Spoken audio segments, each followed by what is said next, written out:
welcome to the podcast, Food Talks. I'm Dallas Townsend. I will be your host, and I act as the uninformed consumer, asking a nutritionist all the questions that you have. Hello, I'm Jordan Townsend. I'm our resident nutritionist here at Naturally You, and I'm here to inform the uninformed consumer, answering and helping to unpack some of your more difficult nutrition questions.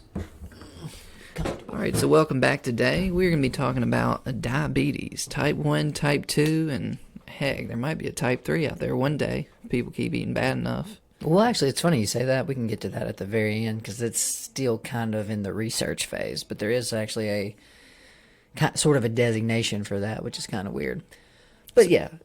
How do you want to jump into this? So, diabetes mellitus. So, we can start with the different types because as you mentioned just a little bit off the air, everyone kind of knows about what we call type 2, right? Or what used to be called adult onset diabetes, which is you have pretty much eaten yourself into disease state. Pretty much your fault. Not Congratulations. to blame, but pretty much your fault. Well, again, not to blame, but there's only one thing that can raise your blood sugar: food. So who's deciding what you eat? So Yeah, again, there you go.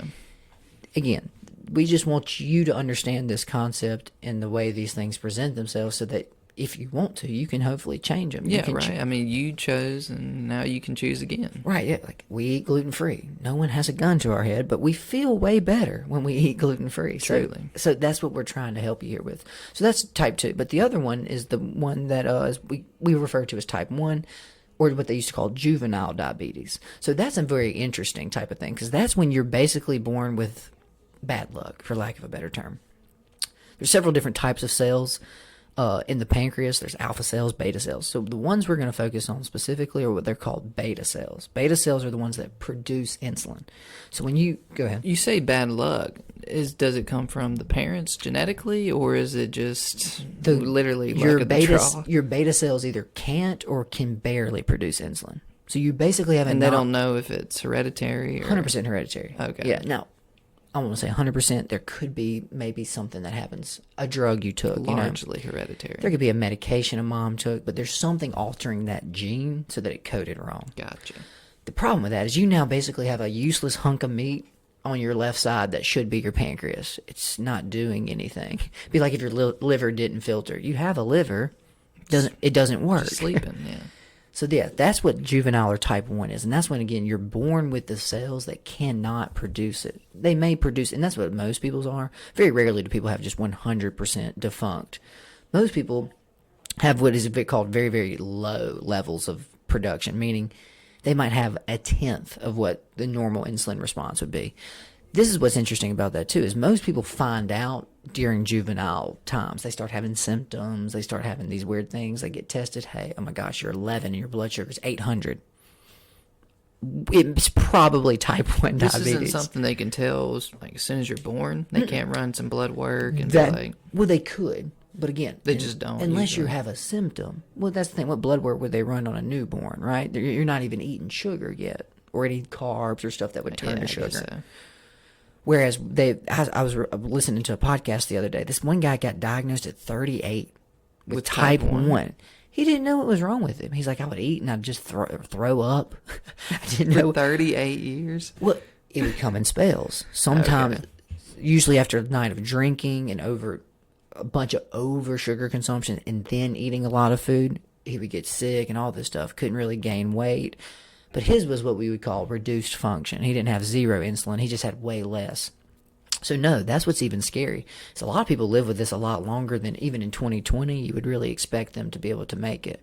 So that's a whole different set of problems, because that's what we want to underline. That's why I wanted to first discuss the two types.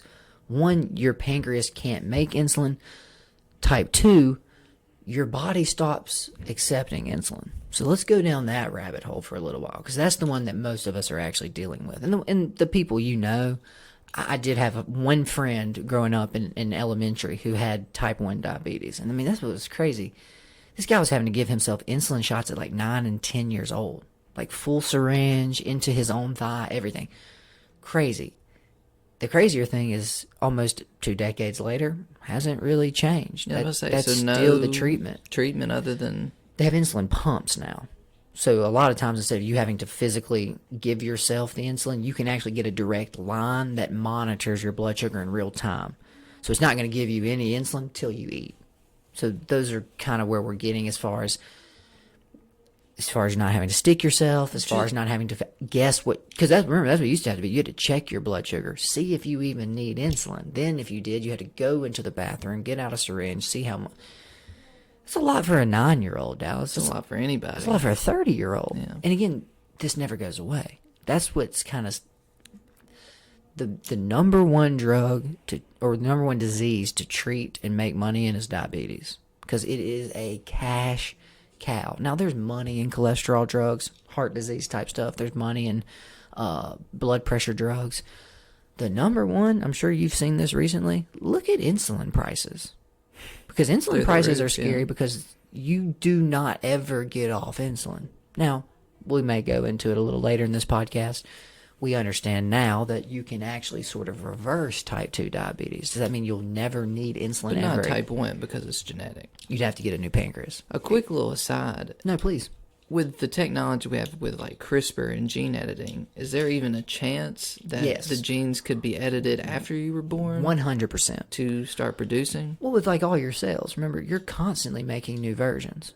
Again, the problem with them is they're making copies of bad versions. It doesn't seem like there's any money in that, though. I mean, you change it once, Depends on what you pay charge for CRISPR, though. Right? If it's $8 million to get a new pancreas, yeah, I guess so. they can be a viable company. Just the lifetime cost of insulin. Well, there you go. And that's really, if you're going to be, I mean, I don't want to be kind of cold, for lack of a better term, but if I'm a CEO, me and you on a drug company, what's it cost to be on insulin for 30 years? We're going to come in about 10% under that, and that's what we're going to charge. Exactly. So, yeah, my thing is there's constantly new people being born with type 1. So the market's going to stay. There's never going to not be people with that. So that would be the ideal, is like you said, even maybe way past puberty, into adulthood, we can go in and change that genetic code so that you now get fully functioning beta cells. That would be the real dream. This is where it gets weird, because that exact treatment would do nothing for type 2. Because it's not the organ, it's every other cell in your body. So let's get into that. Insulin. Just as far as what it is. Now, we talk about hormones a lot. We've gone over the thyroid. We've gone over the adrenals and all this other stuff. Ovaries in women, testes in men. The most interesting thing about insulin is a hormone. So we kind of forget about this. We talk about, women and their hormones. Well, realize that sugar consumption and carbs affect that, because it plays into that whole endocrine system. So that's what insulin's main job is. It's what we actually call the fat storage hormone. When you get into more energy than you need, i.e. you have a high blood sugar and it's not dropping. Because again, we forget, if I ate something 1,000 years ago and then I got up and started moving, my blood sugar is going to drop back down pretty quick, because that energy is going into the muscle. It's going into the tissue and it's actually being used. Only in 2020, Dallas, can humans create a new disease. This is what type 2 diabetes is. You're eating all this food and you don't move.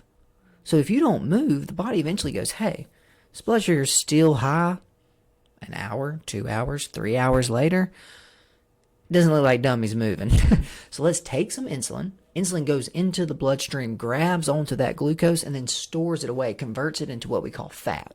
So that's why your body typically stores fat where? Right in your belly first. That's because your pancreas is to the left, the liver's to the right. That's why we also just keep it close. That's why we also store fat on our liver short term as well. Liver's very big in this whole fat conversion process. If I'm not mistaken, I don't want to speak out of turn here, but I'm pretty sure insulin returns glucose to the liver to then be turned into fat.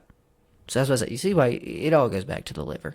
Yeah. The liver and your hormones are pretty much what's guiding this machine on what to do. So this is where this whole thing gets tricky, is when you start to get what we call diabetes. What happens is insulin is essentially this as well. Besides going to the liver, insulin is a key. So your cells are very, very picky on what they allow in, right? That's why we have a cell wall. It doesn't just let anything in. So insulin is the key. So what happens is when you have extra sugar or too much blood sugar, if the liver's getting overloaded, can't handle the load, it'll then start to push it off to all of the rest of your cells. So insulin's the key. It comes in and it unlocks the door. So the cell opens up. It says, hey, I'm going to keep this glucose here for a little while. If you don't use it, I'll be back for it. Shuts the door. What happens over time, though, especially, because you got to remember, this is not something you get in your 30s. Now, we'll get into that. We're starting to see it in younger kids. But this was usually something about 45, 50, 60 was when it was starting to happen. After years of doing this, eventually the key doesn't open the door anymore. What happens is your cells actually are so full of sugar, they stop accepting more glucose. This is when you get into disease state. Because now, what happens is that blood sugar has nowhere to go. No matter how much insulin you take, there's still nowhere for it to go. There's no room in the end, essentially, since we're in Christmas time already, right? Perfect. So that's what ends up happening. So the problem here and what ends up really causing the damage is, we sort of went into this a little bit last time. When you have high blood glucose or sugar dissolved in the blood, remember, sugar is granular. It's got that kind of sharp, rough edge to it. So it starts to cause damage to the pipes, essentially. Now, the problem with high blood sugar is everything that blood sugar touches gets injured. It's the same problem with alcohol. That's why alcohol is not good for you. Alcohol hurts the liver, it hurts the kidneys, it hurts everything it ends up touching. Same thing with blood sugar. It's tough on your kidneys to filter out all that extra glucose. That's why one of the first signs of all of this, having to pee a lot. Also, almost an insatiable thirst. If you feel like you cannot get not thirsty, it's because your body's trying to. The other way you can remove excess glucose is urine. So that's why, again, this ends up being very hard on the kidneys. Ask anyone who's diabetic. They also end up being on things like dialysis. Because over time, 5, 6, 10, 20 years, those kidneys are really, really worn out. More importantly, your blood sugar is still high, and they still can't keep up. So that's one of the symptoms that you'll see. But what eventually is causing all this damage is you got all this blood sugar and nowhere for it to go. So that's why I say with this is you actually do have some control. It just stays in your bloodstream?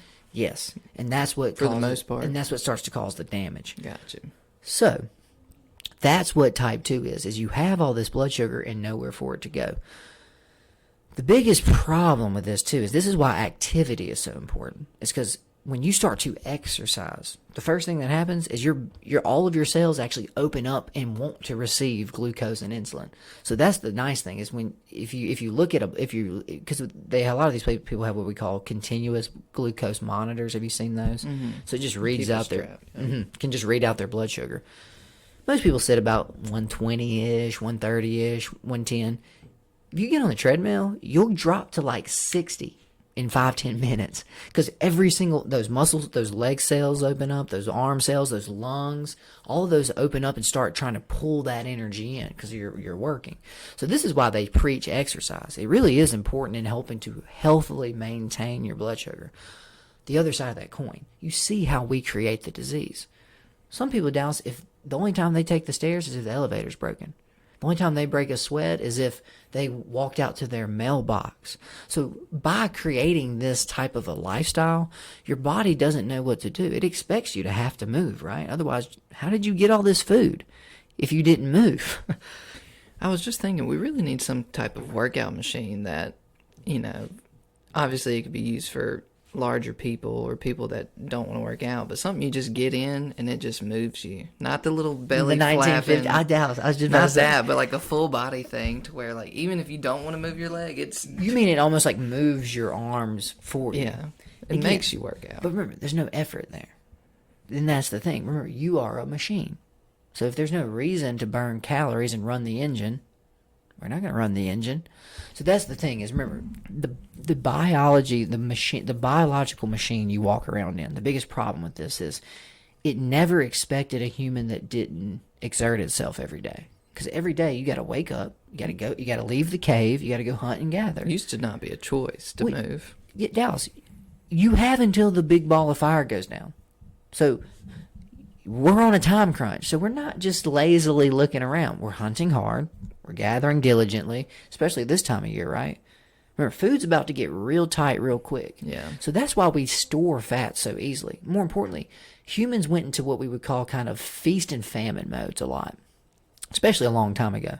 Perfect example is if you, end of fall, right? You're bringing in the harvest. You got all this fruit blooming.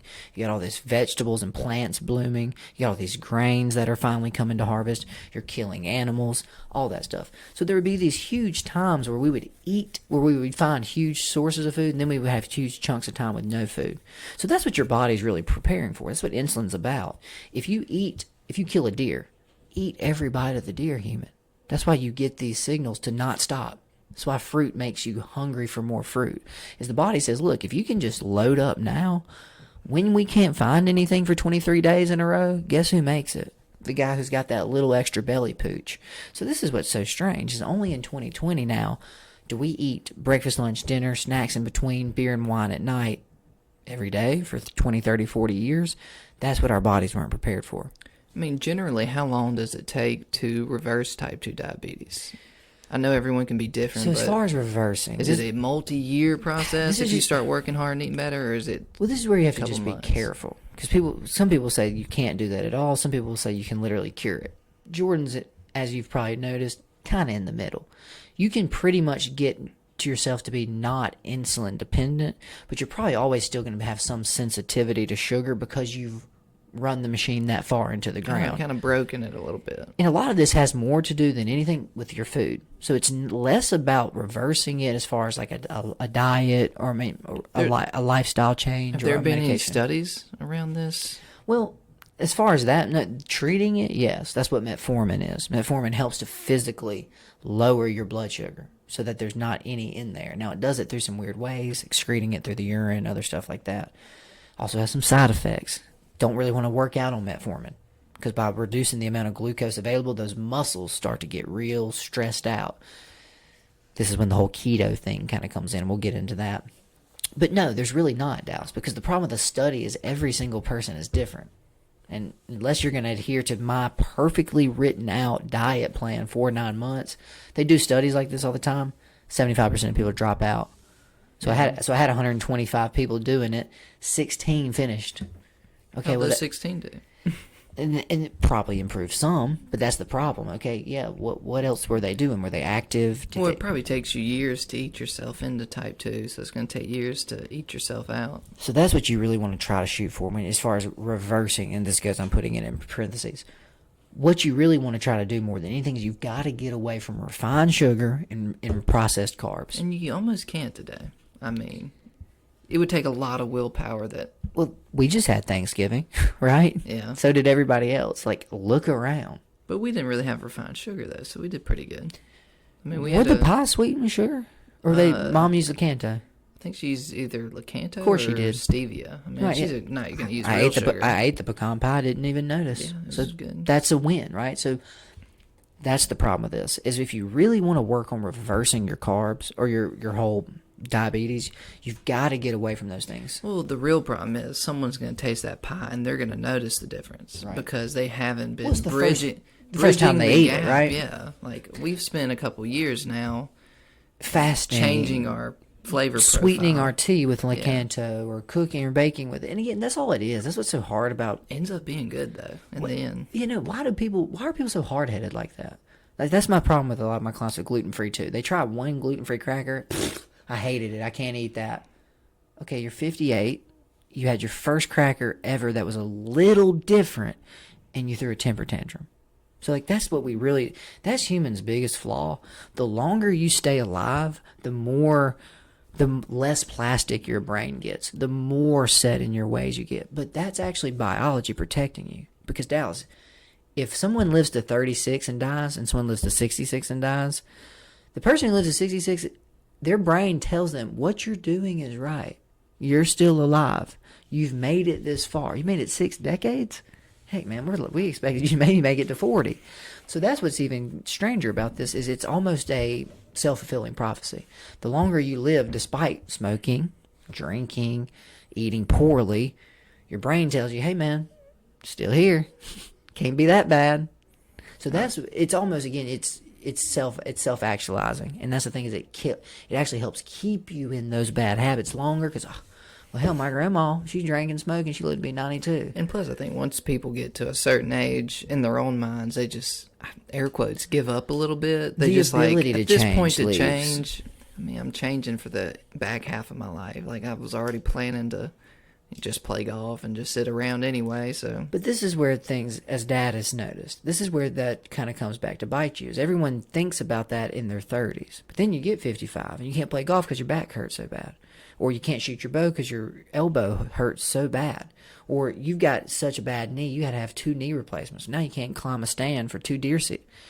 So it's interesting, right? That's why I always tell people the only reason to eat healthy is it makes you feel good now, and it keeps you healthy forever. I was about to say, I feel like people, when they get older and these pains start to come around, they just write it off to, well, even if I'd ate right or worked out, I couldn't avoid it. This is just right? my life. Yeah. But I mean, maybe. I mean, we can't say for sure anyway. My dad had heart disease. So my dad had heart disease, so I just, my cholesterol's high. It's like, you ate McDonald's every day too, Stan.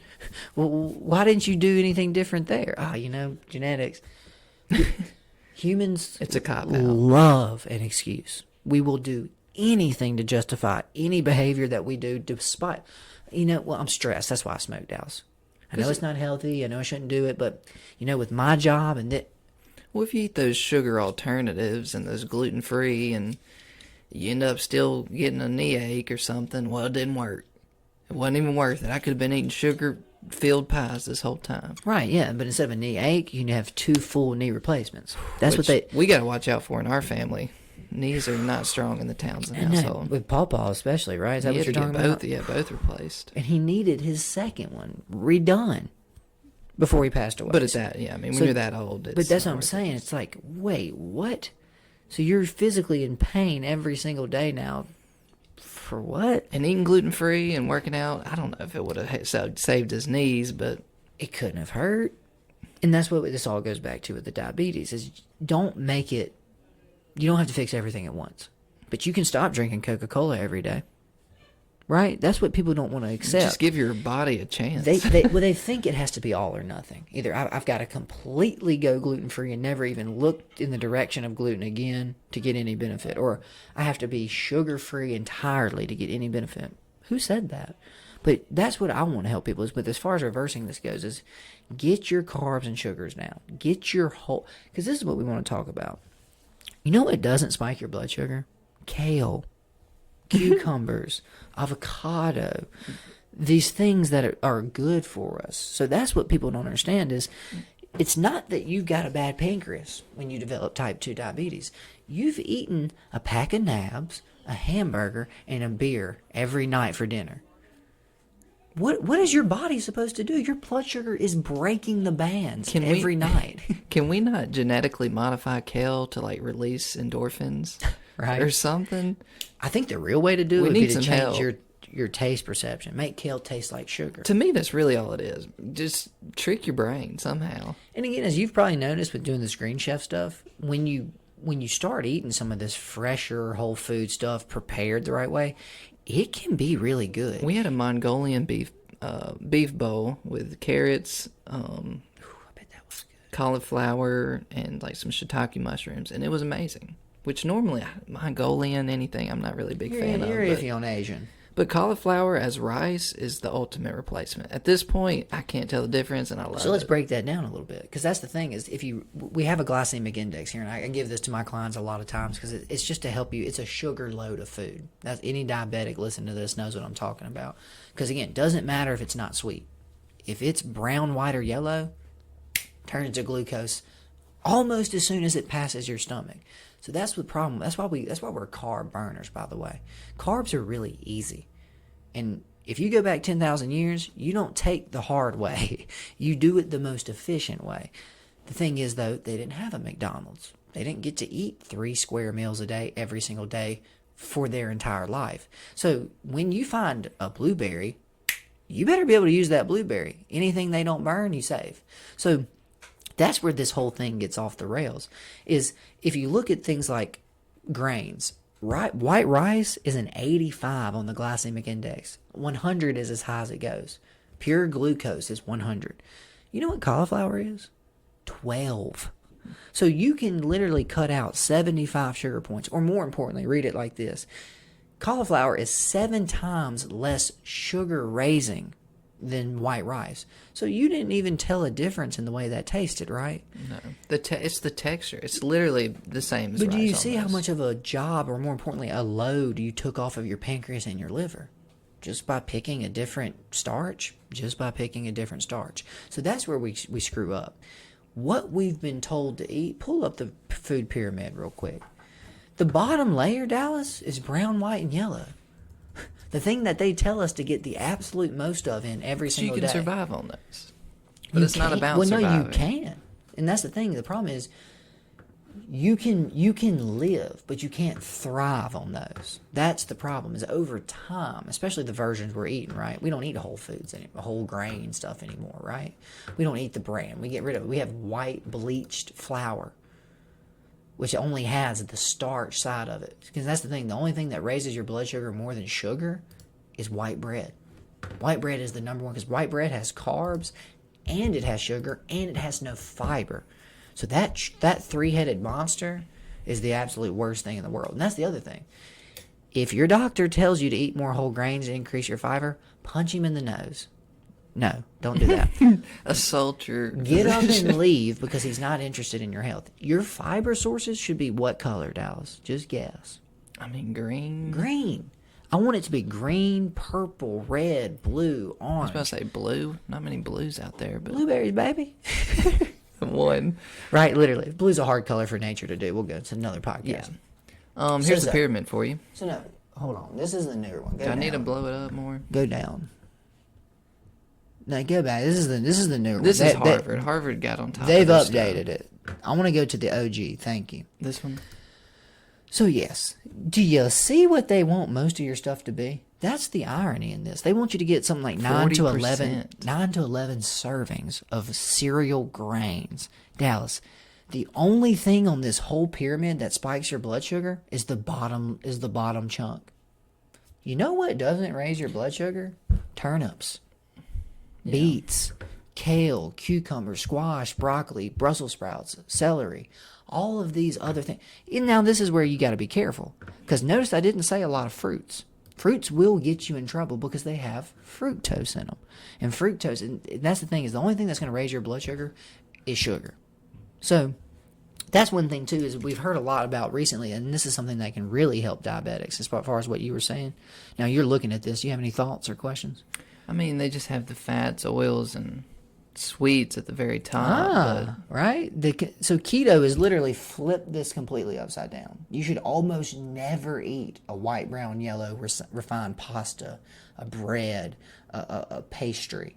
You should live off of the good fats, the avocados, the olive oils, things like that. And all that's really doing, because remember, people forget these are keto as well. I'm pointing to the vegetables, guys. Remember, broccoli is so low sugar that even if you ate a whole head of broccoli, your blood sugar is almost not going to change. What does meat do to like your blood sugar? So, meat's the 50-50. When you're eating keto and doing all that stuff, the carbs turn to sugar, the fats turn to ketones or fat. Protein's your middleman. About half of protein does turn to sugar. It's called glucogenesis. The other half stays fat, stays as amino acids, or is stored as fat. So yes, that one's sort of your middleman. That's why the number one thing people screw up when they're doing keto is they're eating too much meat. So all of that to kind of digress is one of the biggest things that can help people get their blood sugar under control is to do the keto diet. Now, we're going to go into that because everyone's, that's dangerous, Jordan. I heard you can get ketoacidosis and you can kill yourself. It definitely is dangerous, It's but something that could happen. And you can also drive your car and get hit by a car. But if you follow the rules and wear a seatbelt and drive safely, less likely. the chances of you having a bad effect are lower. So again, that's the thing is, guys, just because it can happen, just because it's occurred once, it's like COVID. I heard you can get COVID twice. Yeah, you can. Well, that's not inaccurate. What are the numbers? What is the are we talking about for Just COVID? reinfection rates. Yeah, I'm just saying. For example, reinfection rates like 24 people out of I heard you can get it 50 twice. million. Oh, so it's literally a less than 0.01% chance. That's its own conversation, though. And that's all I'm saying. But, But this is the same with ketoacidosis. Yeah, it can happen, but if you approach it right and do it How responsibly. does it normally happen in those people? So They this is just go perfect. reckless. They're hardcore type 2 diabetes. They go hard cut keto Anyone diet. doing keto is not getting ketoacidosis. The people getting ketoacidosis are people who are full-blown diabetics and miss their insulin shots. So this is what happens. When you get ketoacidosis, I got a nice little chart here. I'm going to walk y'all through this. Basically, what happens with ketoacidosis is it's when you have high blood sugar and high ketones. Because me and you right now, by the way, guys, I'm in ketosis doing this podcast. I've had no food today. I guess I am too. I've had no food. I drank coffee this morning. Black coffee, water. So your body has to have calories. So when you can't use sugar, because that's what this is all about. This is why our bodies are so resistant to burning fat. Is when you can't find food, your body will convert that fat into what we call ketone bodies. So what happens in a diabetic, first thing that happens is, remember that key? All of a sudden the insulin's not working. So your blood sugar is staying high. Well, when your blood sugar stays too high for too long, that's when your body's, or not too high for too long. When that blood sugar is unable to be used for too long, your body thinks it's starving. Because you've got all this energy, you just can't access it. So what happens is this is what triggers ketosis, by the way. For me and you, it's been, 12 hours since we ate? Our bodies go, hey, it's been 3 or 4, he still hasn't eaten. You're going to have to start mobilizing some of those ketones and get them out there for fuel. So this is what happens in diabetics. First off, without the insulin, the glucose can't be used by the body. The liver then produces more glucose to feed the body. So the liver actually does short-term store some of it. It's in the form called glycogen. It'll start to convert that into glucose and dump it. So without insulin, though, the glucose starts to build up in the bloodstream. So as this glucose builds up, normally it would just go into the cells. Well, all of a sudden, yours still can't be used. This is when the body starts to panic. So now your body goes, all right, we've dumped all this sugar. They're still starving. By the way, this is what happens why diabetics start losing their toes, is those cells can't accept energy. Dallas, if you don't give a cell energy, it dies. So that's why you start having what's called neuropathy. The cells in the skin actually start to literally die and rot off. It's very scary. It's extremely painful. The number one thing that diabetics don't talk about or you don't hear about is diabetic neuropathy. That's when the nerve cells start dying. So you want to talk about real pain? Have a nerve cell start misfiring. That's what ends up happening. It literally feels like someone is just stabbing them in the foot constantly. So again, that's what everyone says. Oh yeah, I can take some blood. I can take metformin. I can just check my blood sugar. That's fine. You don't understand what you're really saying. It's the same people who say, oh, I'll just get Alzheimer's one day. Dang it. You haven't lived that, and that's not something you really want to go through. More importantly, you don't want your loved ones to go through. Same with this. They don't want to see you pain. They don't want to watch you have to get your toe cut off, and then your foot cut off, and then your below the knee amputation. That's the thing, is that our friend's an ER nurse. He's like, Jordan, I literally watched us have to cut a guy's leg off the other day because he would not stop eating sugar. This is the levels we're at, people. So real quick, so I can wrap up the acidosis side of it, because that's what I just went into that, because that's what's actually happening. The reason your blood sugar is building up is because it can't be used. So your body keeps dumping more fuel. Cells say we're good. So this is when your body actually triggers ketosis. So for me and you, this is why we're at no risk. This is why ketosis is not dangerous. You know what our blood sugar is at? Almost 0. Our blood sugar might not be 0, but it might be literally close to something like 50 or 60. I've never even thought about checking my blood sugar. Right, well, in your defense, you haven't really needed to. You could check it. My thing would be really check it not during ketosis. Just see what you're fasting than what it is when you eat, because you'll be shocked at how much it changes. And again, you would even get to what they would kind of call diabetic levels for a short time. You get a little active, you do some, yours is going to dip right back down and stabilize. So what happens in these people? They miss their insulin dose. Remember, their pancreas is so tired and worn out, it can't even keep up with their needs. So that's why they have to inject themselves or take insulin. So if they miss a dose and they can't get that sugar into the cells, their body clicks onto ketosis. So now it starts dumping ketone bodies into the bloodstream as well. So now you've got 2 different fuel sources going into the body. That's what causes the chaos. So the first thing that happens when this occurs is the ketones and the glucose are both transferred into the urine. So the body starts trying to clear them. So remember, blood sugar is already hard on your kidneys. You just doubled the load, because now it has to deal with glucose and ketones.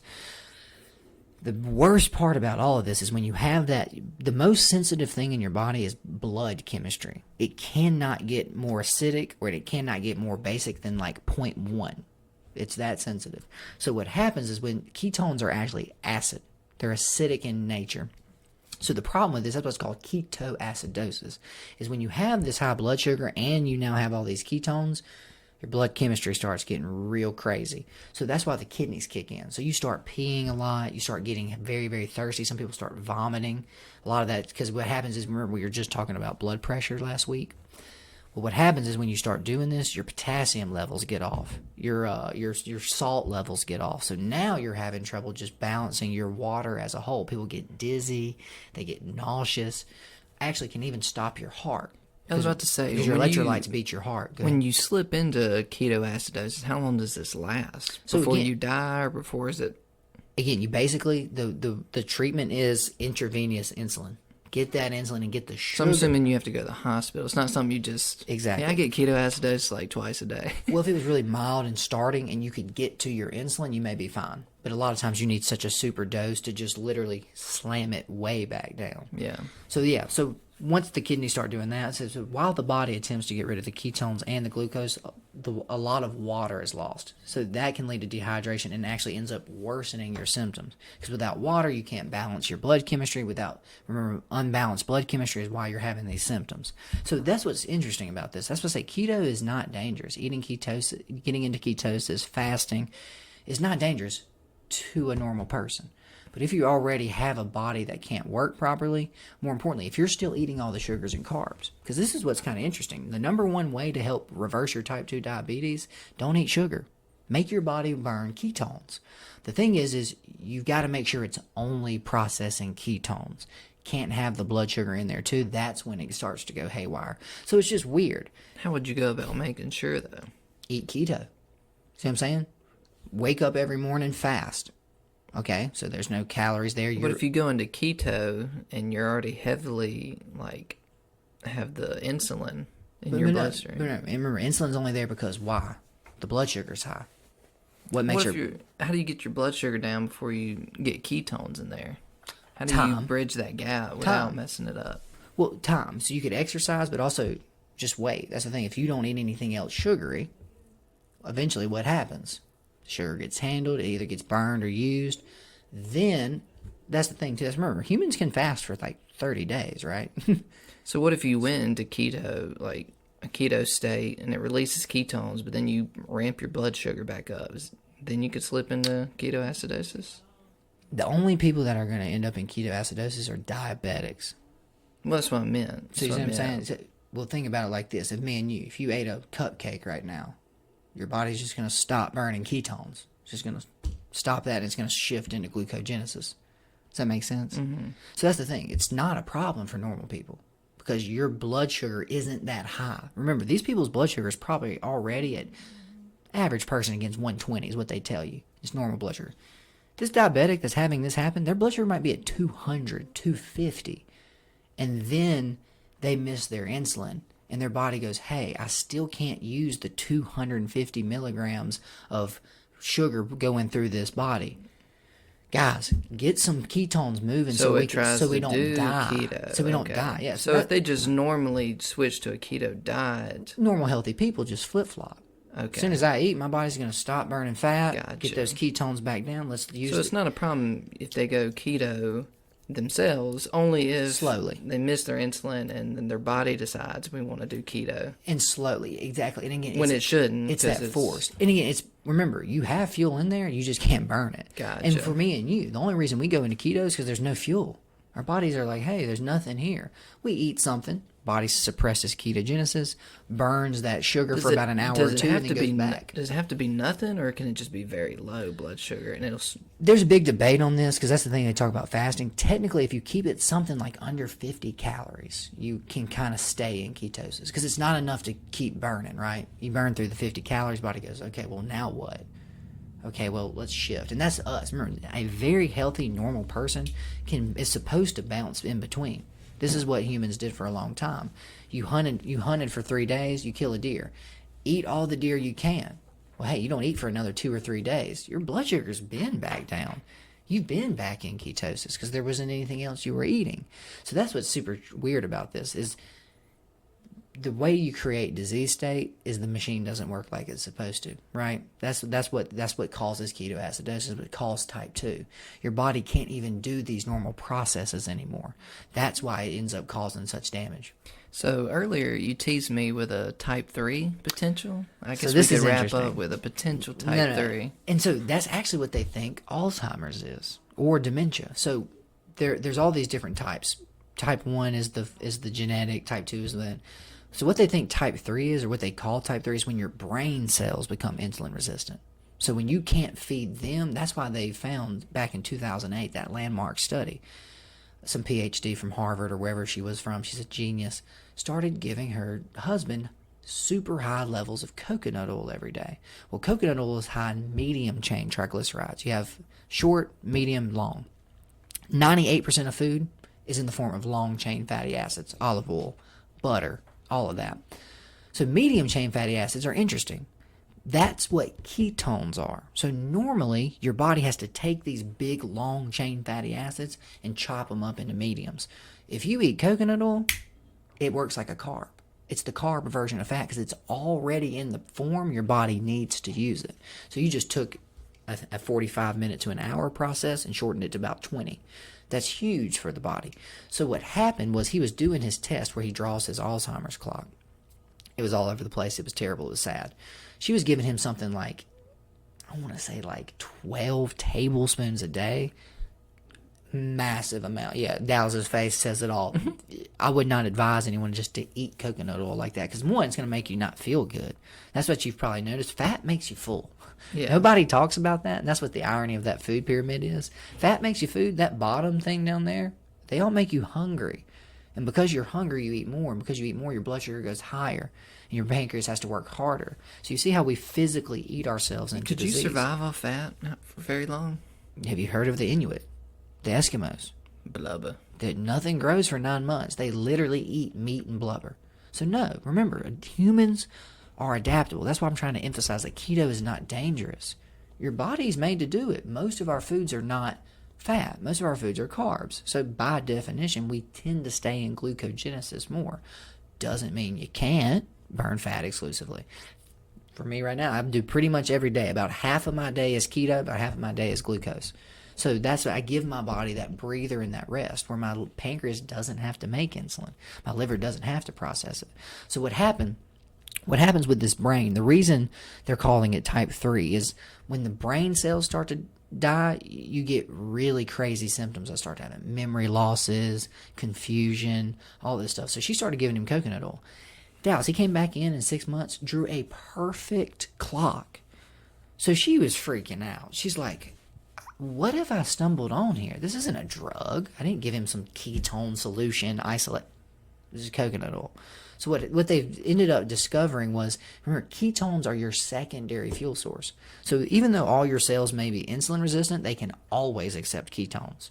So that's what happened. She started giving him these massive amounts. So these brain cells that were literally starving and dying, all of a sudden had all the fuel they wanted to. Were able to kick back on and start working. And I'm sure it didn't magically cure him, but it helped. No, dramatically reduced his symptoms too, right? She could actually talk to him now. He wasn't always confused. He wasn't going into rooms and just standing. So yeah, crazy. Not but a lot of people want to discount. Well, I mean, he wasn't completely fixed. Well, the problem too is this, Dallas.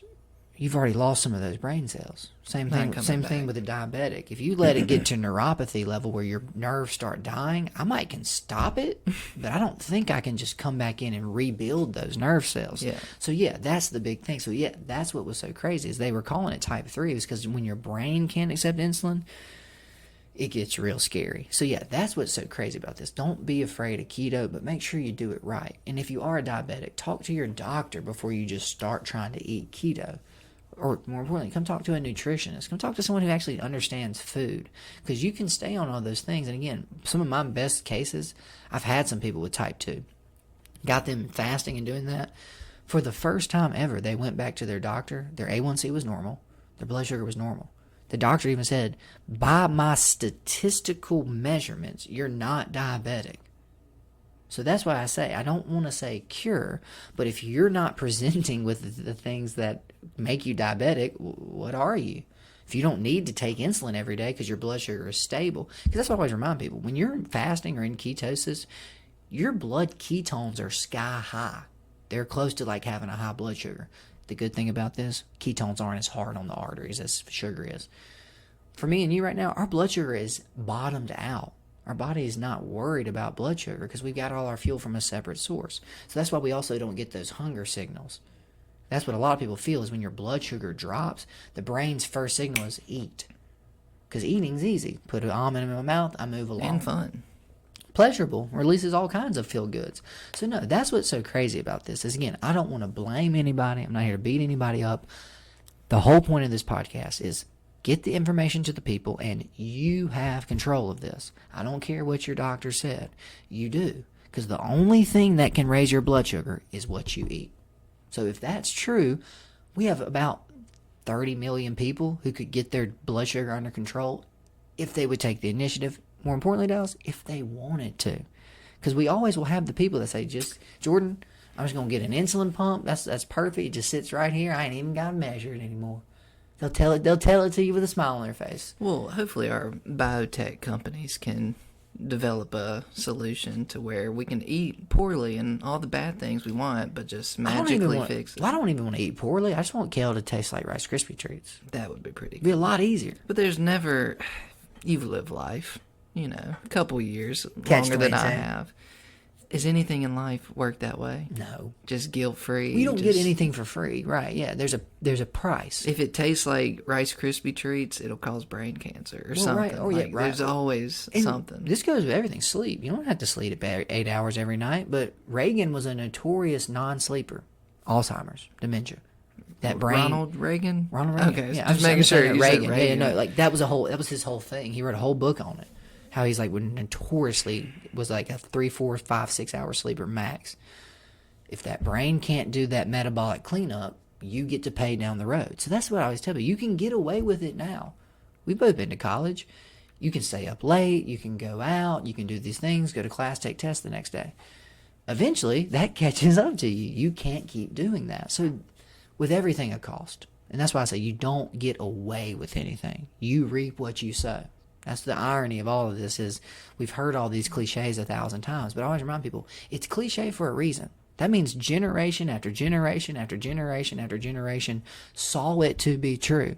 So much that it literally became cliche. So again, not to harp on that too much, but listen to them, right? Take them with a little bit of, okay, if that's true, then do I just want to run the car off the cliff? No, not necessarily. Like you said, I want to be able to play golf in my 50s. I want to be able to go on a hike in my 60s. That's the thing is now, remember, we used to have the golden years, right? Our golden years have turned into make sure you save up all that money so you can afford your health care for the last 10 or 20 years of your life because you're going to be on 19 drugs. You're going to have to do chemo. You're going to have to do radiation. You're going to have to do surgery.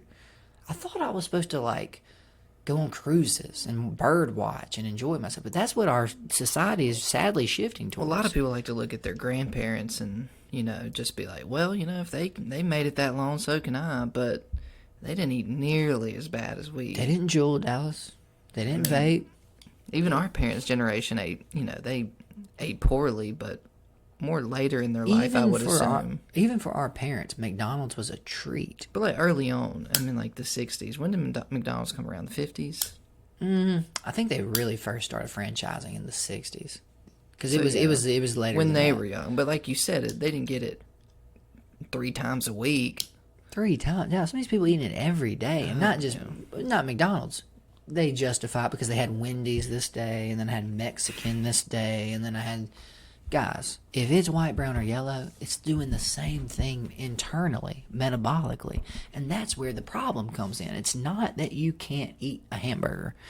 You can't eat a hamburger every day with fries and a Coke and your body work like it's supposed to. I mean, even 3 times a week probably isn't great for you. It's not. It's abnormal as far as your biology is concerned. Where are you killing all these animals, man? Where are you growing all this wheat? Where are you getting all this stuff from? This is supposed to be hard to find. That's why I'm giving you such a dopamine rush when you eat it. Because I don't know how you're managing this, but well done, man. Look how much we're packing on. This savings account's getting big. And that's what we did. Just to wrap up totally, I want to go through the diabetes vicious circle. Okay. The number one thing that makes you more insulin resistant is obesity. So that's one of the main, what we call contraindications, or there's actually a word for it. It's not contraindication. But I That's what thought medicines you do. could be healthy at every size. Right? JK, go ahead. I'm thinking of the word. I want to say maybe cohort. I wish Curry was here. He could tell me like that. But it's basically, it's what increases your likelihood of this, is obesity. Obesity raises your chance for heart attack, stroke, diabetes, all that stuff, right? So the irony is, as you gain weight and as you accumulate more fat, by definition, your cells become more insulin resistant. So as your cells become more insulin resistant, you have to take more insulin. What did I tell you insulin was? Fat storage hormone. So you're taking more of the thing that helps you, that makes you gain weight, to treat the disease that makes you insulin resistant. The solution is to take something that makes you gain weight.